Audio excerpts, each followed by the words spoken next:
রাস্তাতেই ভালো থাকি, মনে হয় ঘরে আছি।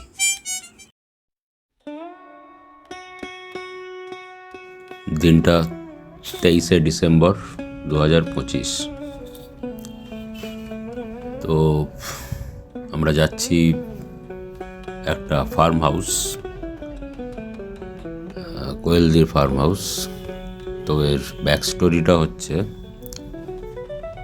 যবে থেকে ওই ফার্ম হাউসটা হওয়ার কথা হয়, জায়গা দেখা হয়, শুনি, কথা হয় কোয়েলদির সাথে, তবে থেকেই আমার ওরকম একটা ফার্ম হাউসে গিয়ে একবেলা কাটিয়ে আসার ইচ্ছের কথা জানিয়েছিলাম, মনে মনে ভাবতাম।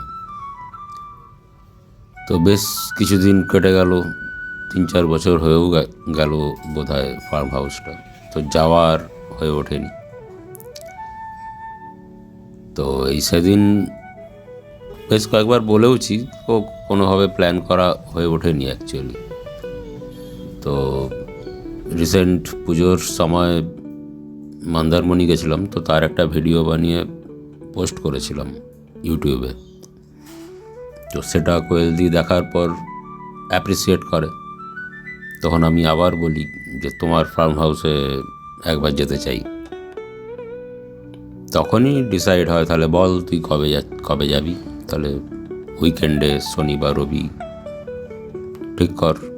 তো সামনে 25শে ডিসেম্বর বড়দিনের ছুটি আসছিল, তো 23শে ডিসেম্বর একটা উইকেন্ড পড়েছিল, তো আমরা ওই দিনটাই ডিসাইড করলাম। দিয়ে কনফার্ম হতে 23শে ডিসেম্বর সকালে, আমরা শনিবার ছিল খুব সম্ভবত, আমি, মা আর যাওয়ার পথে মেদিনীপুরের রাঙামাটিতে দুষ্টুকে তুলে নিলাম, আর বৌদি তার স্কুটি নিয়ে পৌঁছে গেল। এই যে যাচ্ছি মেদিনীপুর শহরের মধ্যে দিয়ে, তো মা বলল যে ভাদুতলা যাওয়ার আগে ওদিকে একটা কর্ণগড় বলে একটা মন্দির আছে, খুব পুরনো। তো মায়ের ইচ্ছে ছিল যেন আমি ওই দিকটা হয়ে যাই, ওই কর্ণগড় মন্দিরটা দেখে যেন যাই। তো ড্রাইভারকে বলা, তো ড্রাইভারও বললো ওকে, সামনেই তো। দিয়ে ওই জঙ্গল ঘেরা রাস্তার মধ্যে দিয়ে ঢুকে গেলাম কর্ণগড়। গিয়ে যা এক্সপেক্ট করেছিলাম কর্ণগড়ের মন্দির, সেরকম কিছুই নয়। পুরোপুরি একটা ব্যবসায়িক জায়গা হয়ে গেছে, 4 চাকায় ভর্তি, দোকানপাটে ভর্তি। তারই মধ্যে দূর থেকে দেখা গেল যতটুকু। আর আমার রাস্তাটাই বেশি ভালো লাগছিল যদিও।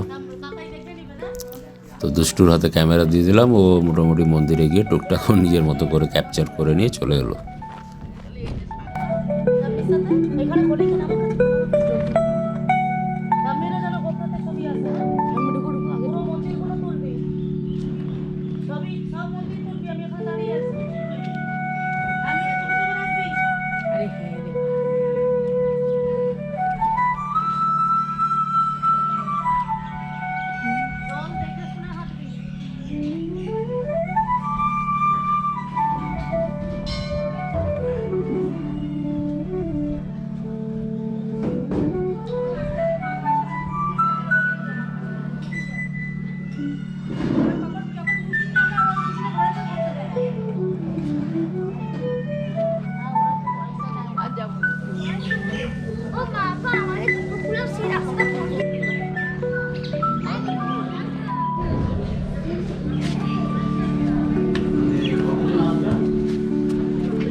দিয়ে এবার আমরা ভাদুতলার পথে যাত্রা শুরু করলাম।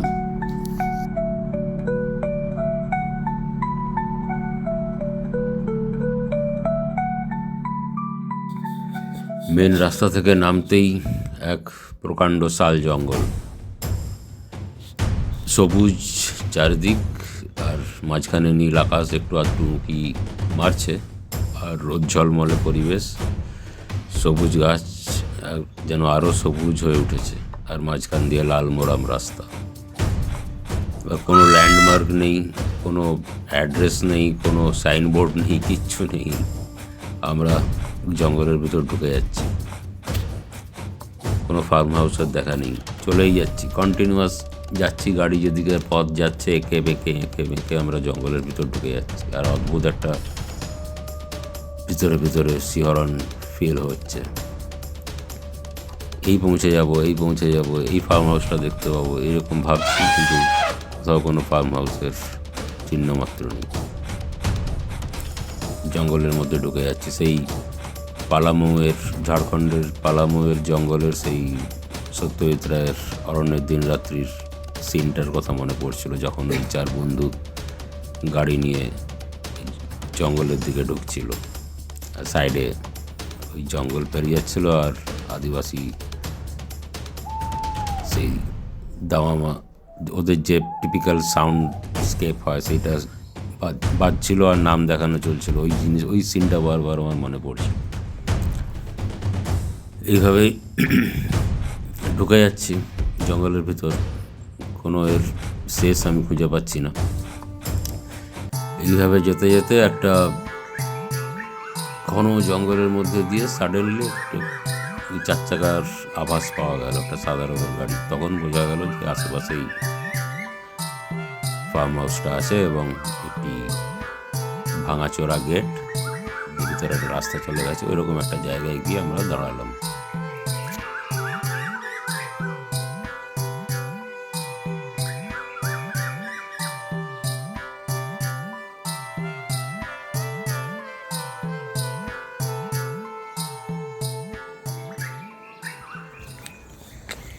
পৌঁছেই আমি আর দুষ্টু জঙ্গলের মধ্যে ব্যাডমিন্টন খেলা শুরু করলাম।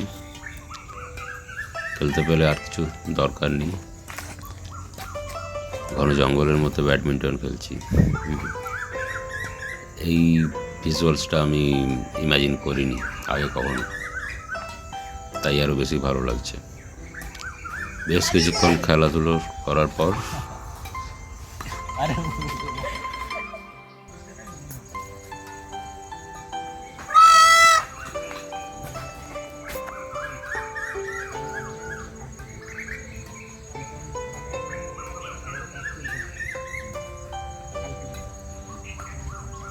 Why, bro?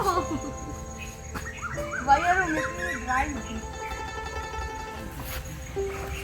Bro, my hat has shield. খাওয়ার টাইম হয়ে গেল, খাওয়া দাওয়া শুরু। দুষ্টু তার নানান আমি হাতে ধরে খাবো অ্যাক্টিভিটিস শুরু করেছে। না না, এখানে তার মিউজিক শান্তি মনে চিবাইতেছি আমি গো। খাওয়া দাওয়া হলো, তারই মধ্যে নানান ফিলোসফিক্যাল কথাবার্তাও চলছে। দিয়ে টিপিক্যাল পিকনিকের কনভারসেশন যেমন হয় চলতে শুরু করলো।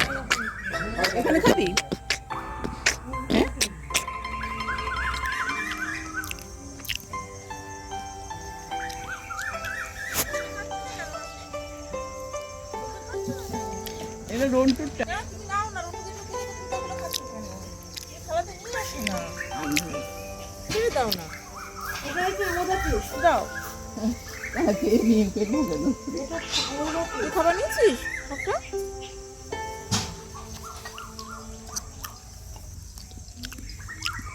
শোন, বাকিটা শোন। আরে তোরটার দরকার আছে, আমার দরকার নেই। ভিডিও করবি কবে? কিরকম অবস্থা? কি না, জিজ্ঞেস করছি খাবারের কিরকম অবস্থা? ভালো ভালো, মাংসটা তো খুবই ভালো, পোস্তটাও ভালো হয়েছে। চলো মাছ নিয়ে খাবো। চল, তুই কখন ভিডিও করবি? এরপরে করবি তো ভিডিও নিয়ে? ব্যাস শুরু কর।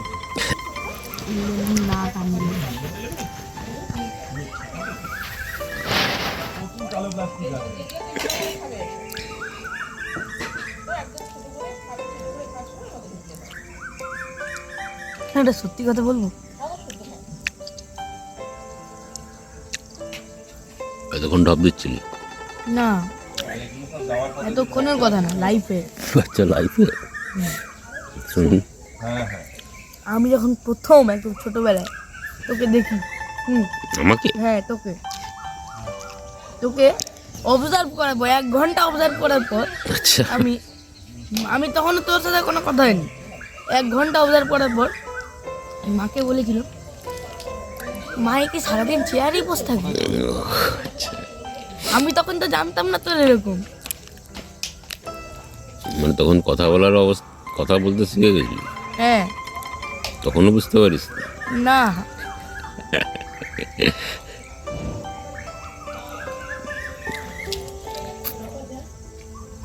মানে আমি কে সেটা সেটা বুঝতে পেরেছিলি না, সেটাও পারিস না? সেটা তো পেরেছি, রিলেশনটা বুঝেছি, কিন্তু তুই চেয়ারে কেন বসে থাকি ভিলেনদের মতো। মুগাব্বাও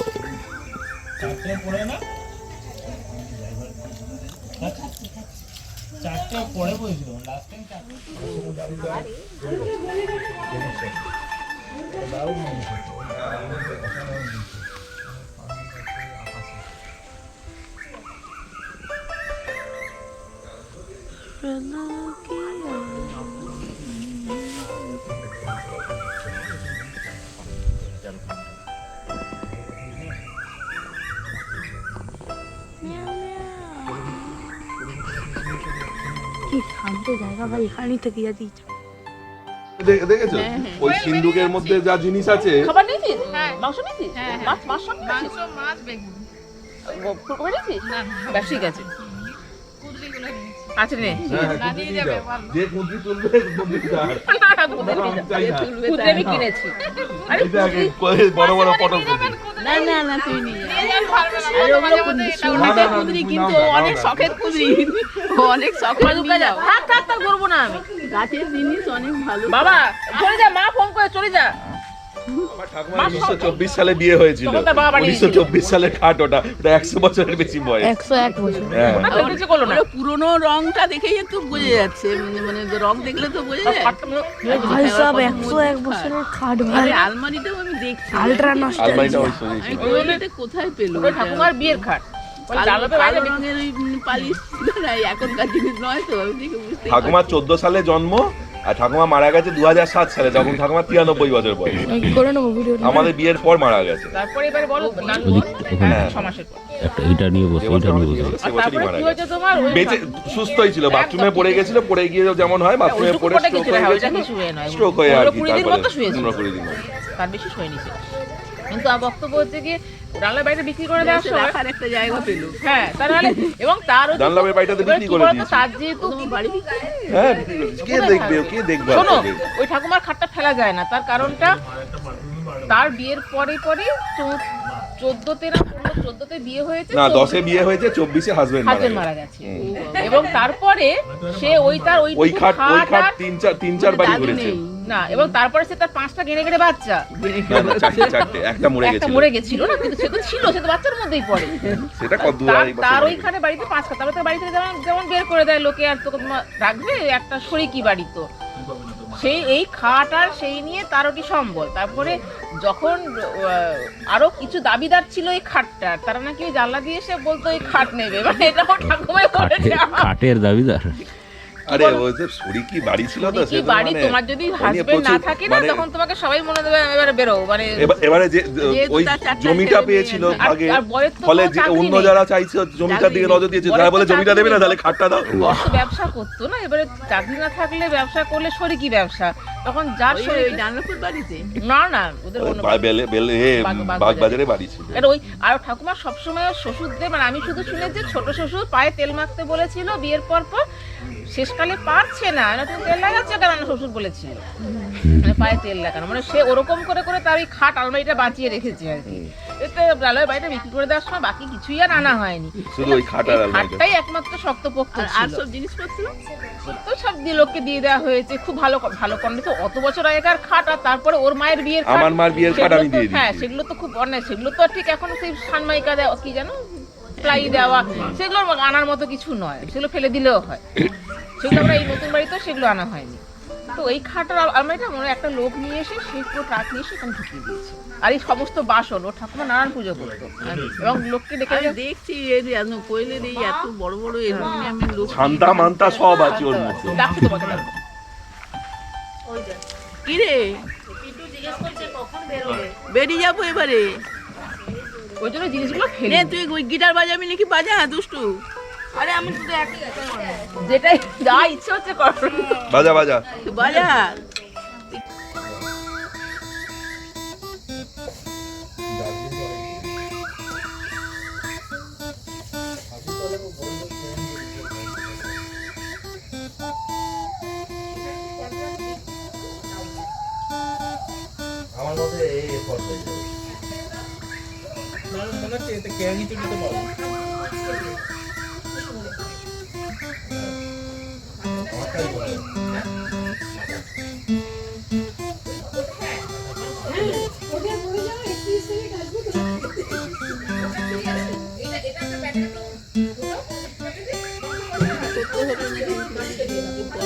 সুগন থেকে মুড়ি দিয়ে দিয়েছে।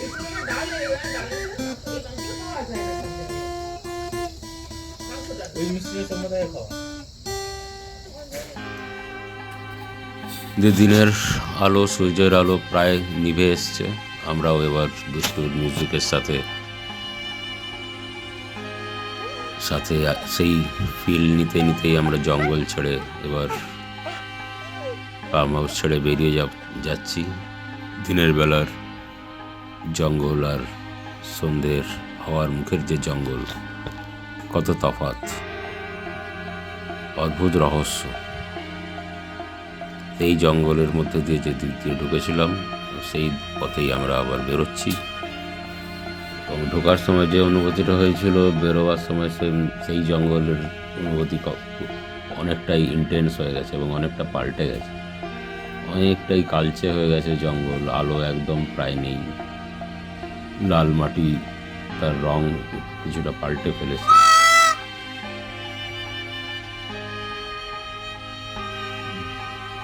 সামনে লাল রাস্তা দিয়ে একজন বুনো খরগোশের মতো সাঁ সাঁ করে ছুটে চলেছে, যেন রাত হয়ে গেলে আর বাড়ি ফিরতে পারবে না। তুমুল বেগে দৌড়ে যাচ্ছে, আর আমরা এক অদ্ভুত নেশায় সেই লাল খরগোশটিকে ধাওয়া করছি, ফলো করছি, যেটা আমাদের যেন আমাদের নিজেদের কন্ট্রোলে নেই। পুরো কন্ট্রোলটাই ওই বুনো লাল বিরল খরগোশের টানেই আমরা ছুটে চলেছি ওর দিকে। এ অদ্ভুত নেশা, পুরো জঙ্গলটা একটা নেশার আকার ধারণ করেছে। চমৎকার একটা বেলা কেটেছিল সেদিন। ভাদুতলার জঙ্গল একটা চমৎকার মেমোরি হয়ে থেকে যাবে।